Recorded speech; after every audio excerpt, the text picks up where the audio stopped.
Dear students, welcome back to the fourth session of the chapter Solutions.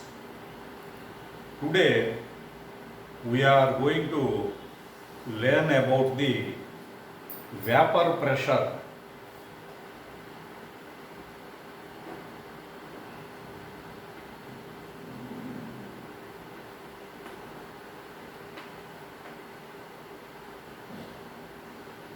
That is vapor pressure of solutions of solids in liquids or solids in liquids. The vapor pressure is defined as the pressure exerted by vapors of the liquid over the surface of a liquid under equilibrium conditions at specified temperature. Again, I am repeating the definition. The vapor pressure is defined as the pressure exerted by vapors of liquid over the surface of a liquid under equilibrium conditions and at specified temperature. Here, in these two diagrams, the first vessel contains only solvent and the second vessel contains solution. The vapor pressure of the solvent will always be more than the vapor pressure of a solution containing non-volatile solute. Again, the vapor pressure of the solvent is always more than the vapor pressure of the solution. Let us know the reason clearly. In solvent, on the surface, there are only one type of molecules, that is solvent molecules, which escapes from the surface. Therefore, in this case, more vapor is formed and it causes more vapor pressure. In the solution, on the surface, there are two types of particles, that is solute particles and solvent particles. The particles represented with circle are solvent particles and with square are solute particles.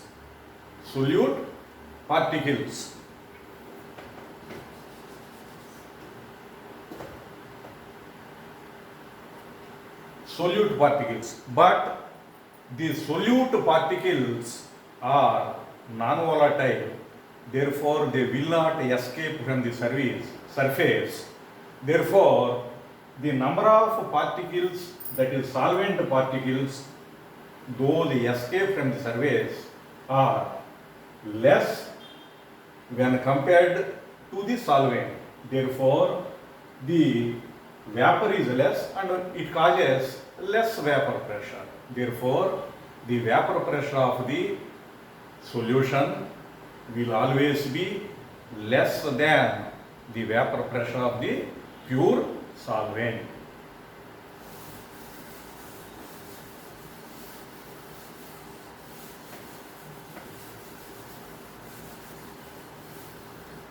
Vapor pressure of the pure solvent. This lowering of vapor pressure or decrease of vapor pressure depends on the quantity of the solute present in the solution. The decrease of vapor pressure depends on the quantity of the solute present in the solution. For example, let us take two solutions. The first solution contains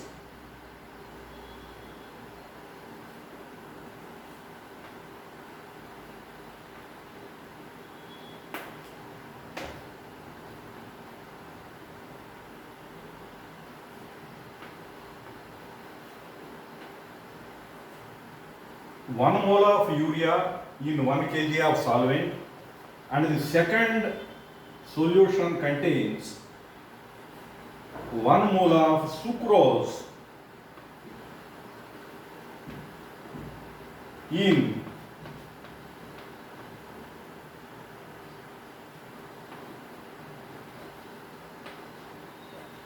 1 kg of solvent, but these two solutions will have same vapor pressure. Therefore, we say that the decrease of vapor pressure or decrease of vapor pressure depends on the quantity of the solute present in the solution.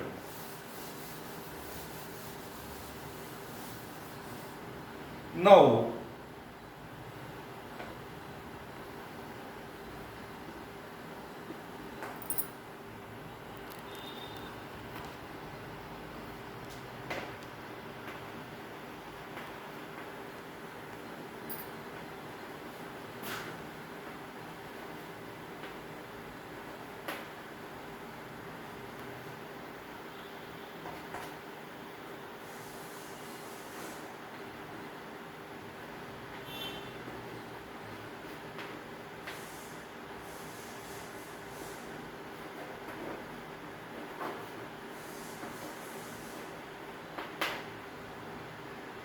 when P0 is the vapor pressure of solvent and Ps is the vapor pressure of solution, as we have already learned that P0 will be higher than Ps.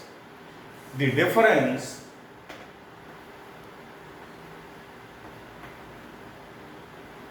P0 minus Ps, that is the difference between the vapor pressure of the solvent and vapor pressure of the solution. P0 minus Ps is called lowering of vapor pressure. It is called lowering of vapor pressure.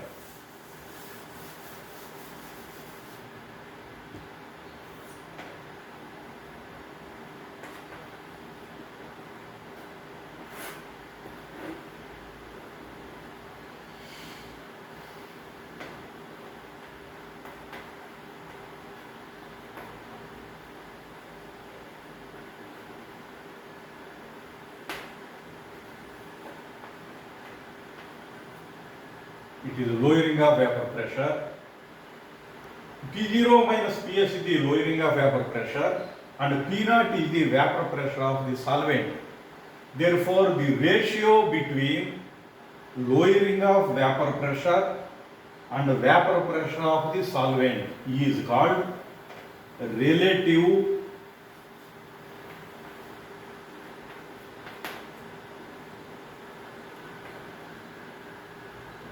lowering of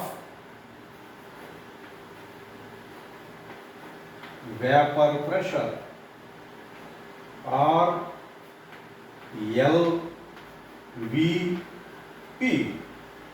Therefore, you clearly understand the definition of relative lowering of vapor pressure.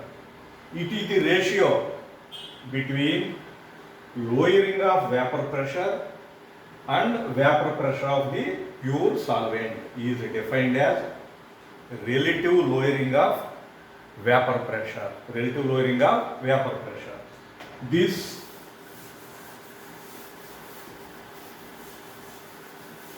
relative lowering of vapor pressure will be directly proportional to the mole fraction of the solute, which was explained by a scientist Raoults in the name of Raoults law.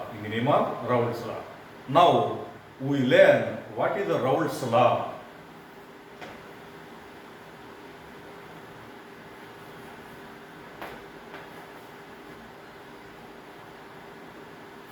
What is the Raoults law?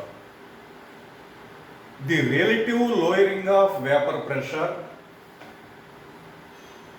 that is P0 minus Ps by P0, is equal to the mole fraction of the solute, that is N2 by N1 plus N2. Again, I am repeating the statement. The relative lowering of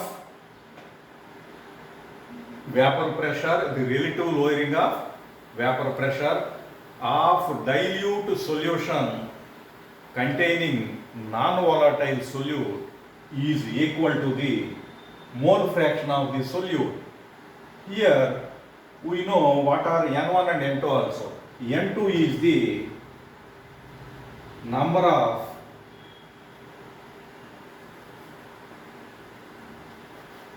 moles of solute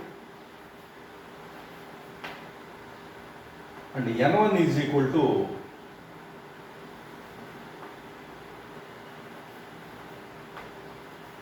number of moles of solvent,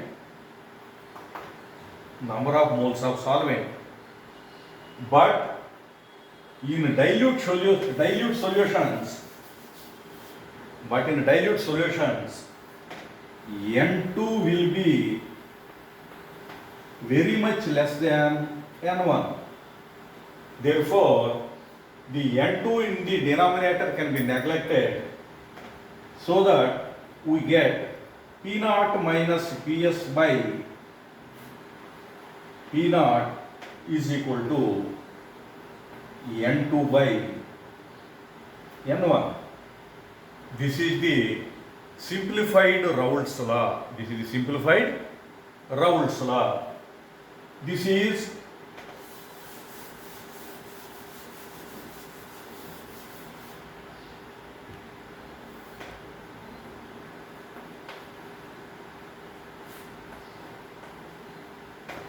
also represented as W2 by M2 into W1 by M1, where W2 is the mass of solute and M2 is the molar mass of solute. W1 is the mass of solvent and M1 is the molar mass of solvent. Here, by substituting the other values of P0, Ps, M2, M1 and W1, we can calculate M2, that is the molar mass of solute. Therefore, the molar mass of solute can be calculated by using this formula. But there are some limitations to this Raoult law. They are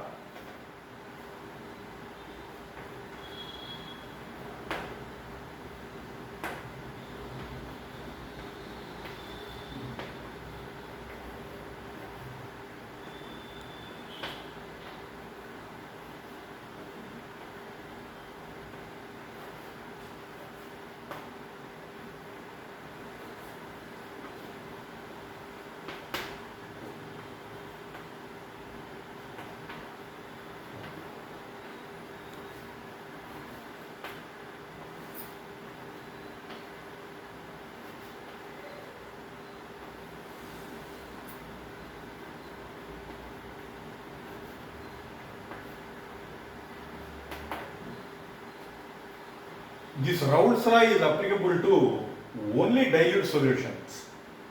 It is not applicable to other solutions, it is applicable to only dilute solutions. Second thing is, in Raoult's law, the solute should be non-volatile. These two are the limitations of Raoult's law.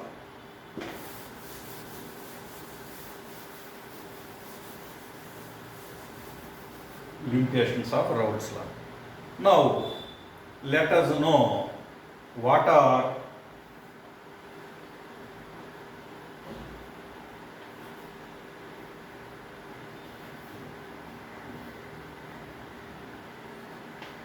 ideal solutions.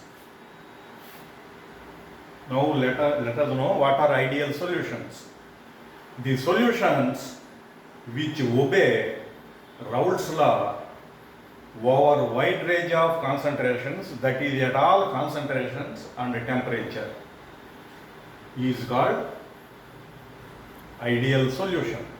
The solution that obeys Raoult's law over wide range of concentrations and temperatures is called an ideal solution. The ideal solutions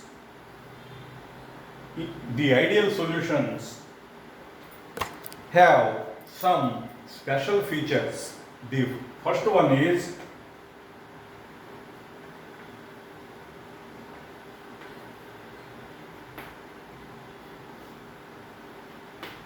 the structure of solute and solvent particles will be same and they have same polarity. Follow clearly. The first point is the solute and solvent molecules in ideal solution will have same structure and same polarity. And second thing is, in ideal solutions, delta H mixture is equal to 0. And the third thing is, delta V mixture is also equal to 0. When anybody asks why delta H mixture is equal to 0 and delta V mixture is equal to 0, the answer is, since the solute and solvent molecules have similar polarity and structure, there will be negligible interactions between the particles. Therefore, delta H mixture becomes equal to 0 and delta V mixture is also equal to 0. Delta H mixture is equal to 0 means that solution will not emit or absorb any amount of energy. And moreover, the volume change, that is delta V mixture, is also equal to 0. These are the characteristic properties of dilute solutions. Dilute solutions in terms of ideal solution. These are the ideal solutions. These three are the features of ideal solution. Now, examples of ideal solutions are mixture of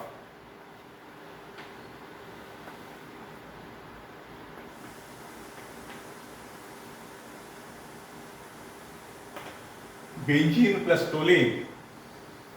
The second example is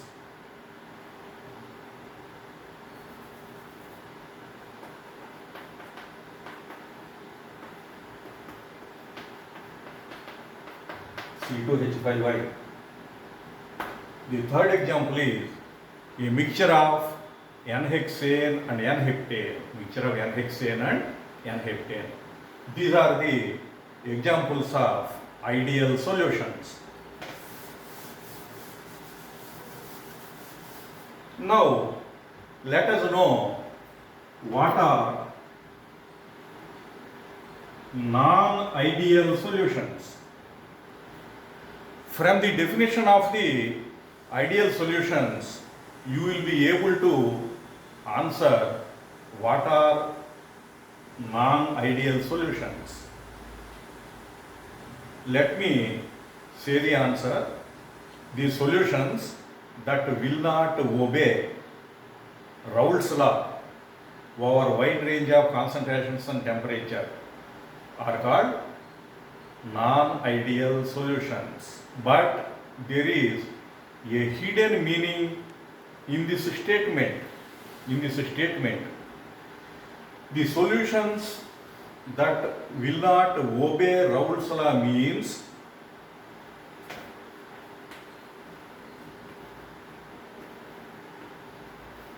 the vapor pressure of solutions will be either higher or lesser than those calculated by using Raoult's law.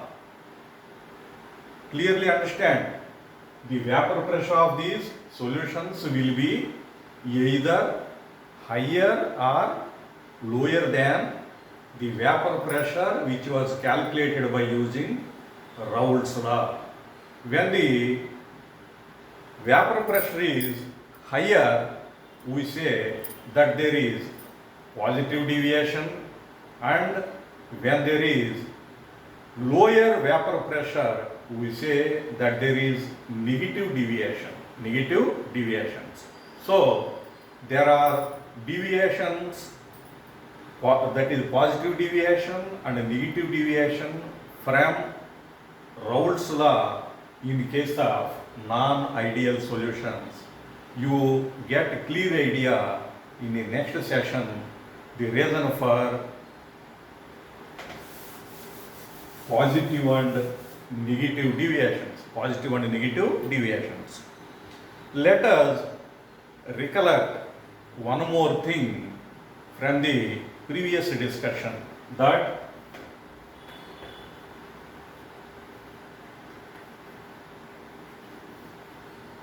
the vapor pressure of solution will always be less than the vapor pressure of the solvent, This lowering of vapor pressure is connected with many physical properties of the solutions, like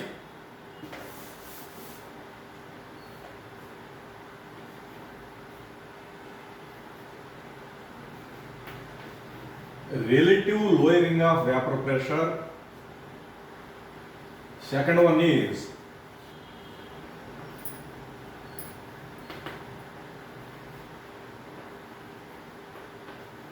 elevation of boiling point of solvent, and third one is depression in freezing point, freezing point of solvent, and fourth one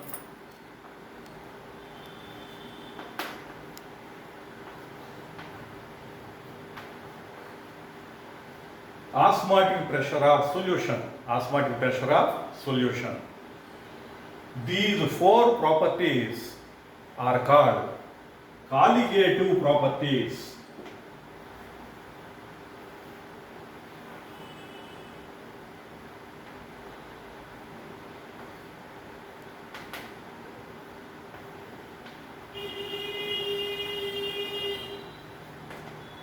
Colligative properties. The properties depend on the number of solute particles and not on their nature. Those properties are called colligative properties. Therefore, the meaning of colligative properties is the properties which depend on the number of solute particles but not on their nature in dilute solutions is called colligative properties. The colligative properties are clearly explained in next session. Now let us conclude this session with some assignment work. You may think assignment work are previous questions. The first one is, what is lowering of vapor pressure? And the second thing is relative lowering of vapor pressure. Third one is state and explain Raoult's law. And the fourth one is, what are ideal solutions and what are the characteristic properties of those solutions, and give example of ideal solutions. And another thing is, you have to answer what are non-ideal solutions and what are colligative properties. Try to answer these questions and get ready for the next session. Thank you.